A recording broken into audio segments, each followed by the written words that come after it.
Hi, I'm Daz. I'm handheld in black and white, courtesy of a pair of Sinclair Microvision televisions. The one on the right is a new acquisition. The one on the left I've owned since the late 80s. So I'll just give you a quick demonstration, and I will take one of the flat CRT versions apart so you can have a look at the CRT. Just looking at the older unit first, the FTV1, which is what I think the model number is. If I've got that wrong, I'll correct myself somewhere. It's nice to have the original box, and look at that, made in England. Not something you see very often these days. So it's just nice to have the original box. Well, here's some of the paperwork that I've also fortunately managed to get with it, and we have a look here at the technical specs. 6 MHz, 18 transistors, diodes 22, integrated circuits 4, picture tube has 2 kilovolts EHT, 100 milliwatts of audio, and low power consumption of 3/4 of a watt. That's really good for something made in the late 70s, but yeah, just telling you how to operate it.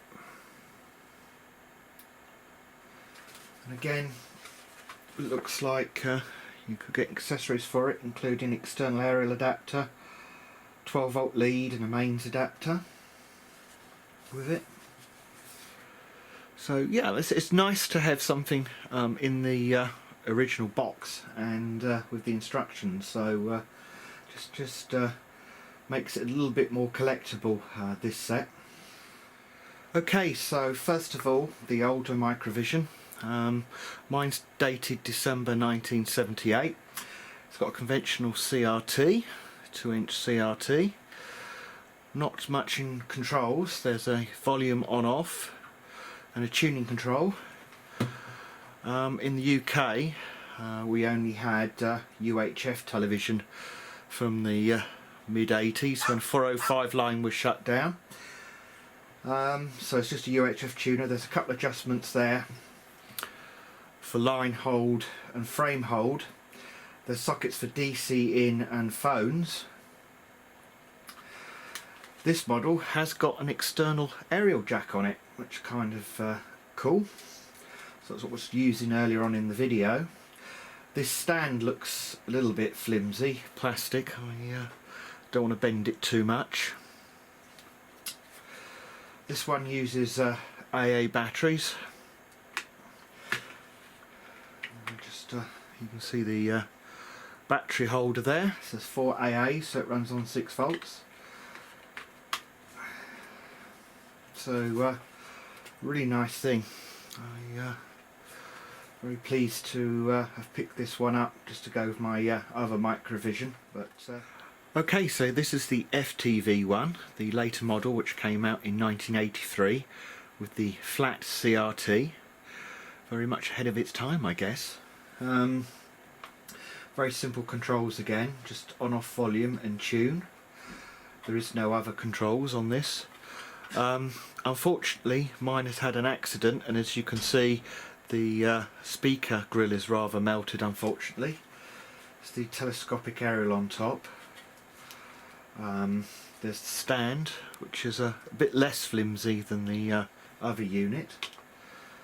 There's not really much to show on this unit, really. There is an earpiece and a power socket. That power socket looks a bit unusual. Now, these were designed to work on a flat lithium cell. What I discovered, I've owned this, by the way, I've owned this unit since the late 80s. I bought it second hand from a friend, and it was used in action. I used it a few times when I was very close to a transmitter. But going back to the battery, this is a battery out for Polaroid, and I discovered that these will actually fit and operate the unit. But of course the problem is now that Polaroid films are hard to get hold of. So there's enough power in this battery to make the unit work, but it won't synchronise because the battery voltage is too low, unfortunately, and this produces about 6 volts. So what I use for the demonstration is just a couple of pieces of cardboard fixed together with metal foil in the appropriate position in order to make connection with the connections on the back of the unit. Well, here's the inside of the Sinclair Microvision with the Flat CRT, and the first thing you'll notice is that the actual CRT looks more akin to a 16:9. It's the lens on the front of the cabinet that actually makes it look 4:3, because widescreen was a long way away in 1983. So you can see that there's 4 plates there, which must be electrostatic scanning, and it goes on to the front of the phosphor.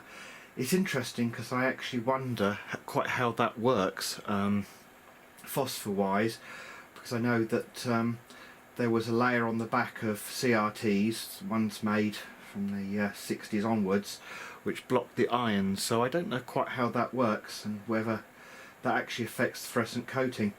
You can see the tune, that must be the tuner module, as an IC there, a few presets. That's the UHF tuner. There's a very small loudspeaker, which looks more akin to something that you'd find on a pair of headphones at the time.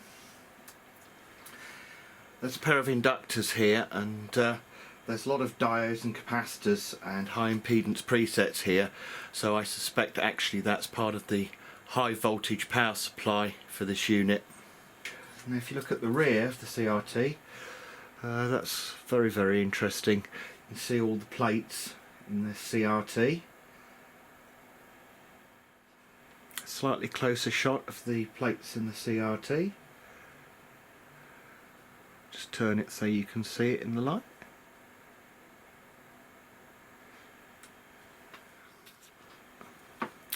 Another shot, just looking at the plates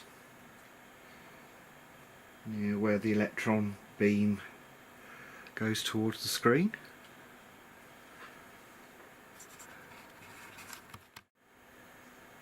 Another close-up shot. I think the filament must be down there somewhere. You can see the first few focusing plates.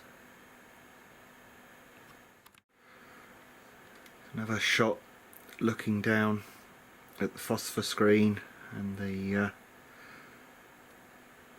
plates at the end.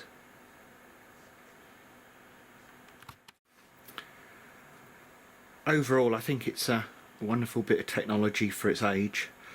I think they did talk of making larger screens using this technology, but I don't know quite what happened to them. Whether there was some technical issue that meant you couldn't make them bigger, whether it was the problem of the vacuum and the enormous pressures on a larger screen. So, because it's a square shaped thing, I think square shapes are a little bit harder when it comes to sheer vacuum. But yeah, it's a really, really interesting CRT.